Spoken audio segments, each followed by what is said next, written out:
You know, sometimes you just get in that morning routine, that morning habit, and you're headed out the door. Maybe you're having a cup of coffee, maybe take the dogs for an early walk, maybe you're headed to work.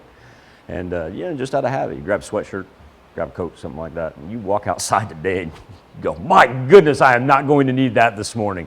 73 degrees is where we stand right now at Joplin Regional Airport as we take a live look over 7th and Rangeline. It's a little bit humid out there, sitting at 87%. Won't be too muggy today, though.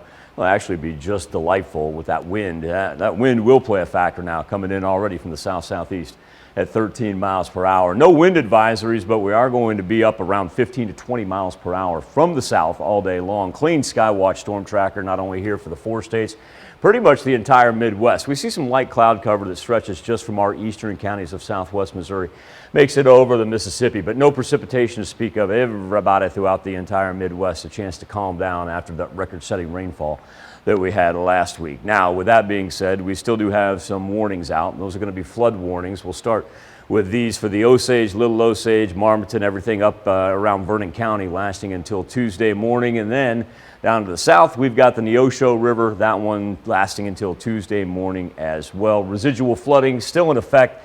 Nice thing is, by the time we get to the 7-day forecast, even that wet soil is going to have a chance to kind of dry and air out, if you will.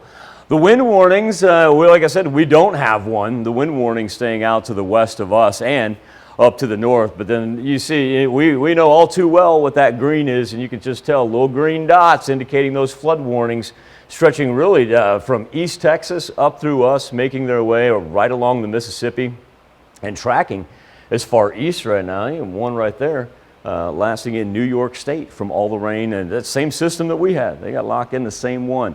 Ridge of the jet stream is actually over the Great Lakes, but we're still seeing the warmer temperatures and a little bit of that warm bubble right there kind of hanging out right over us. We're actually going to be abnormally warm here for really into the weekend. It's not going to be too bad one bit. And matter of fact, maybe a little warm for people as quickly as this has kind of jumped on us right here. Remember the south wind, 15 to 20 miles per hour, topping out around 87.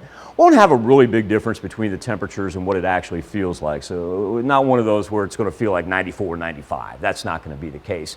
And then overnight, very similar, if not, maybe just a touch warmer tonight than what we had last night into right now. And as you can tell, really even the green that pops every now and then, that's probably not even going to be able to hit the ground, and certainly nothing organized nor severe to roll through.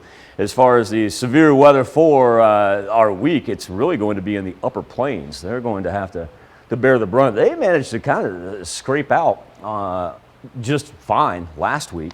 Here's a look at the 7-day forecast. You just notice that 90 up there on Wednesday. That's going to be our hottest day. There's a chance to challenge a couple records perhaps by the time Wednesday is over. High 80s Thursday and Friday. Keep the rain really at bay until we get into Saturday and Sunday there.